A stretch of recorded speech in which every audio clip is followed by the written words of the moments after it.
ఈరోజు ఈ press meet పెట్టడానికి కారణం ఏంటంటే వ్యక్తిగా మా మీద చాలా ఒత్తిడి వచ్చేస్తుంది. నెంబర్ల వల్ల, ఈ CA2 వల్ల చాలా మా మీద ఒత్తిడి చాలా చేస్తున్నారు. మీరు తప్పుకుంటే మేము ఎంతకైనా ఇచ్చేస్తాం అని అంటున్నారు. మాకేంటంటే పైనుంచి అధికారులు ఏమంటున్నారంటే చేసేస్తాం, అయిపోతుంది అంటున్నారు. అక్కడ చూస్తే కొద్దిగా బ్యాలెన్స్ ఉంది అంతే. అది అయిపోతే శంకుస్థాపన చేస్తామని సుబ్బారెడ్డి గారు మనకు మాట ఇచ్చడం జరిగింది. ఈ CA2 వాళ్ళు అయితే మాత్రం మాకు చాలా ఒత్తిడి చేస్తున్నారు. మళ్ళీ వాళ్ళు ఏంటో అర్థం అవ్వట్లేదు. దాని గురించి ప్రెస్ మీట్ పెట్టడం జరిగింది. ఇది ముఖ్య కారణం ఏంటంటే ఈ ప్రెస్ మీట్ పెట్టడానికి ఇప్పుడు ఈ ఎమ్మెల్యేలు, సిటీలో ఉన్న ఎమ్మెల్యేలు కూడా దీనికి సపోర్ట్ చేయాలా. ఎందుకంటే నెంబర్స్ అందరూ కూడా సిటీలో అందరూ ఉన్నారు. ఇందులో ఒక్క సౌత్లో నెంబర్లే కాదు, ఇది ఆటోనగరు మొత్తం సిటీలో ఉన్న అందరూ. ఓన్లీ ఎండాడకే 1500 మంది ఉన్నారు వర్కర్లు, నెంబర్లు.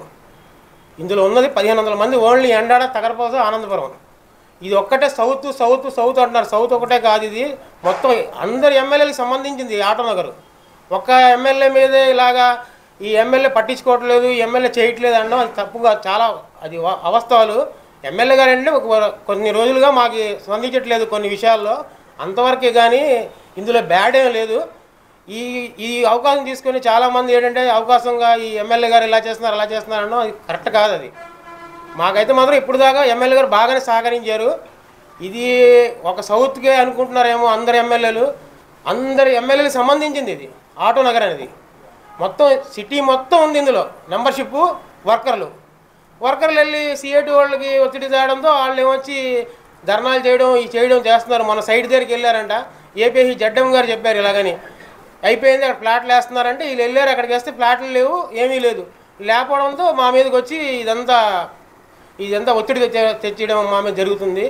మేమేంటంటే 27వ తారీఖు జగన్మోహన్ రెడ్డి గారు ప్రోగ్రాం అయిపోయాక సుబ్బారెడ్డి గారు మీ పని చేస్తానని మా లాయర్ గారికి, వరప్రసాద్ గారికి చెప్పడం జరిగింది. అదే మొక్క మేము చెప్తున్నాం. కానీ ఎవరు నమ్మదలుచుకోవడం లేదు. ఇప్పుడు దాకా లాగేశారు. ఇప్పుడు ఎలక్షన్ కూడా వస్తుంది, ఇది ఇలాగే సాగదీసిస్తారు. గత గవర్నమెంట్లో 5 సంవత్సరాలు సాగదీశారు, ఈ గవర్నమెంట్లో కూడా 5 సంవత్సరాలు సాగదీస్తారు అనే ఒత్తిళ్ళు మా మీద చాలా వస్తున్నాయి. అనేక రకాలుగా మా మీద అపోహలు వేస్తున్నారు. ఎవరైనా సరే ఏ ఏరియా చెందిన నెంబర్లు ఆ ఏరియా ఎమ్మెల్యే దగ్గరికి వెళ్ళి ఇది బేగ చేయించండి సార్ అని అడగట్లేదు. నెంబర్లు మా మీదే వస్తున్నారు. కానీ ఆ ఏరియా ఎమ్మెల్యే దగ్గరికి వెళ్ళి మా పని చేయించండి, ఇది బేబీగా అవుద్దు కదా అని ఎవరు ఒత్తిడి దాటలేదు.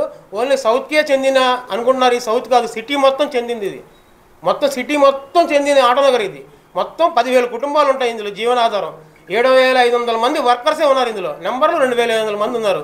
దీని గురించి ప్రభుత్వం కొద్దిగా స్పందించి త్వరలోనే ఈ ఆటోనగర్ శంకుస్థాపన చేస్తే చాలా చాలా సంతోషంగా ఉంటుందని నేను మనస్ఫూర్తిగా కోరుకుంటాను. రేపు 27వ తారీఖు కూడా మా సహకారం వైసీపీ గవర్నమెంట్కి ఉంటుంది. వెళ్ళి మేమందరం కూడా అందులో పార్టిసిపేట్ చేస్తాం. నా తరపు నుంచి, ప్రెసిడెంట్ తరపు నుంచి నేను వాగ్దానం ఇస్తున్నాను.